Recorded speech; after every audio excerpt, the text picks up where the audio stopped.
Hey,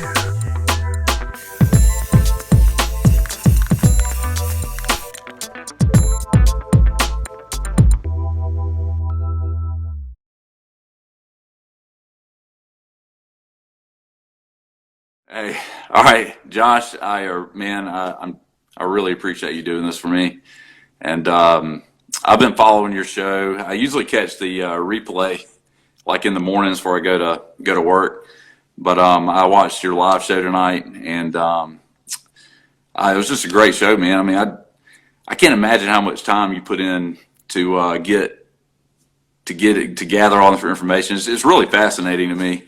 I really don't watch. I used to watch like Sports Center every morning. It was like my routine. I'd wake up, just see what's going on in the sports world. And I don't do that anymore. I've kind of really just gotten away from ESPN for the most part, and I watch College Game Day once the football seasons, get going. But I love the way that you bring college football into it. You kind of encompass everything like nationwide. But I'm from Georgia. I live in Georgia. So, you know as good as I do. Like around here, it's kind of SEC country for the most part, and you do a great job of hitting up all the schools, and it's always, I feel like it's unbiased. I like the reports you do and the feedback you give on each team. So thank you again for coming on. No, I appreciate it, man. No problem. Now here's the problem. Well, you tell me if it's a problem. So the name of the channel is what? Your channel, not mine. Gridiron Coffee Company. Okay, so what do we think about this? Cold brew. I'm a hot coffee drinker. Or is that you? Well, this is room temperature. I mean, so it's definitely not cold brew, but this stuff, this is what I don't drink. So in lieu of actual alcohol, this is what I throw down right after a show. And I play a song called Holding Back the Years by Simply Red in our studio or in our office, which is like empty right now.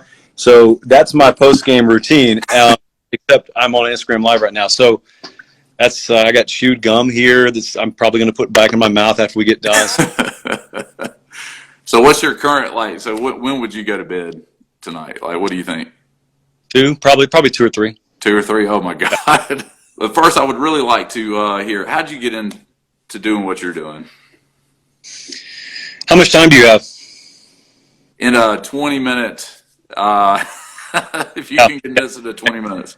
Okay, so I 10 years ago ish, I was working in a fabric warehouse down in Columbus, Georgia, and so all I do all day is listen to talk radio. At the time, I mean, podcasting was around, but it didn't proliferate nearly and saturate the market nearly to the degree it does now. So it was sports talk radio for me. It had a little teal transistor. It was very old, but I took it all around that sample department in the warehouse and stuff. So, man, of course I knew I wanted to do that, but I was in this kind of space. It was kind of a no man's land. It was, I didn't grow up broke, so I didn't have that hunger ingrained in me that, it's me against the world. But I didn't grow up rich, so I certainly was never placed on third base. I think there are millions of people out there. This is one of the most underserved markets in our society of people that, they don't quite have their back against the wall, but they also don't quite have advantage, and they just float. I was floating for a good portion of my early 20s. I was floating, and so I could never have answered the question to that point, who are you?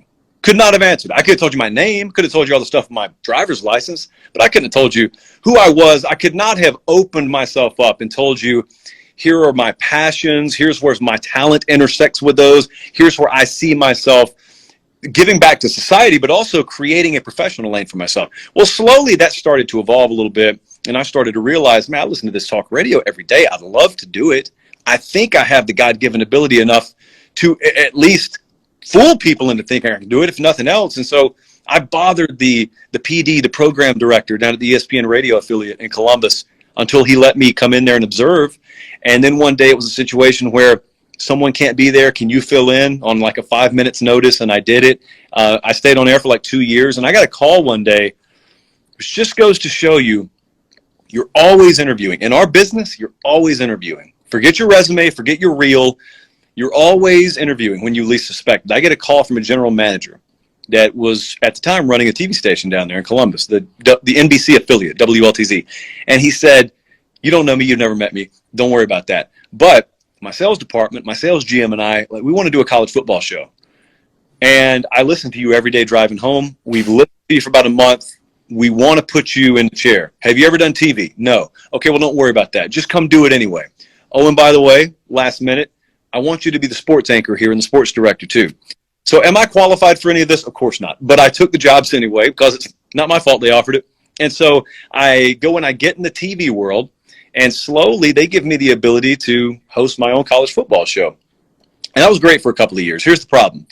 I don't own it. And ultimately, I want to own it. I'm very grateful for the opportunity, eternally grateful for the opportunity. But when you are providing a service for someone, they sort of want to dictate the way it goes, which is totally fair. And so I wanted to have full creative control.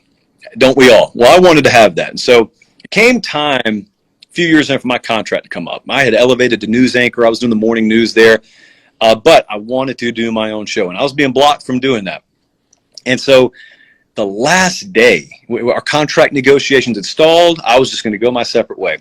And the last day, 24 hours before my contract's going to be over, I get called in with the news director and with the general manager. And the GM, I love the dude. I still talk to him to this day. He says, what do you have? Like, what do you have lined up? Are you really, I mean, you seem confident. You just want to walk away. And I didn't have anything lined up. What I was going to do is go start a YouTube channel. That's what I was going to do. I was very confident in the vision I had, just needed someone to like it. So we arrived at sort of a compromise that I would work 1099. I would independent contract their news for them. So the viewer sees the same thing. I keep anchoring the news, but I'm going to make far less. I'm not going to be a salaried employee, but the trade-off is you give me this news studio and you give me that control room for 1 hour, 3 nights a week, and no questions asked. Oh, wow. Anything I want to. That's like a gold mine. Sure was. They didn't realize it, I don't think, but it was. And so I got access to a full working television station to build a YouTube channel with. And so I did it. And we started doing largely what you see me do now. It started with the Sunday, Tuesday, Thursday format, 8 Eastern, 7 Central. I always wanted to be live. I never wanted anything to be canned. I hate working pre-recorded. It's just a giant safety net under you. You never operate the same way if you're not live. So we did it. We trial and errored it. We learned the model. And when I say perfected the model, the one that works for us, I was just like you when you were talking a few minutes ago and you said, I don't really watch a lot of mainstream sports coverage anymore, sports news and commentary coverage, because it never spoke to me. It did not speak to me anymore. The commentary was very manufactured. Yeah. Very formulaic. There was no authenticity. I did not think someone in a studio 1,500 miles to the northeast understood the Southern football fan. Yeah. It's a massive market. It's massively underserved. And so I knew we could utilize new media to reach it. And so it's not an overnight thing, but it's very much a compounding hockey stick effect kind of thing. And so a couple of years in, I get another call, total stranger, sent it to voicemail. And the voicemail said, hey, this is Shannon Terry. I'm the CEO of 24/7 Sports. I knew who it was. And so I called him back, and Shannon said, I don't even know what I want you to do. I just know I want to hire you, and I know I want you to come here and do whatever you're going to do for us. And so I signed with 24/7 and CBS last January, came up here last January, and walked in and was essentially given the keys to this place to do whatever I creatively wanted to do. And to this date, no one's gotten in the way. I have not publicized this, but I've signed one extension with this place already. I mean, financially, they do more for me than I thought I'd get done for myself in 10 lifetimes. But it's, I mean, I wear the same shirt every day. It's not like I'm flaunting, but it's the creative control and the brand of CBS and 24/7 as your tailwind, resource-wise, to get you whatever you need. That means the world, because that's a big media organization giving you way more creative control than they pretty much give anyone. So that's how I got here in the very condensed 20-ish minute version. Well,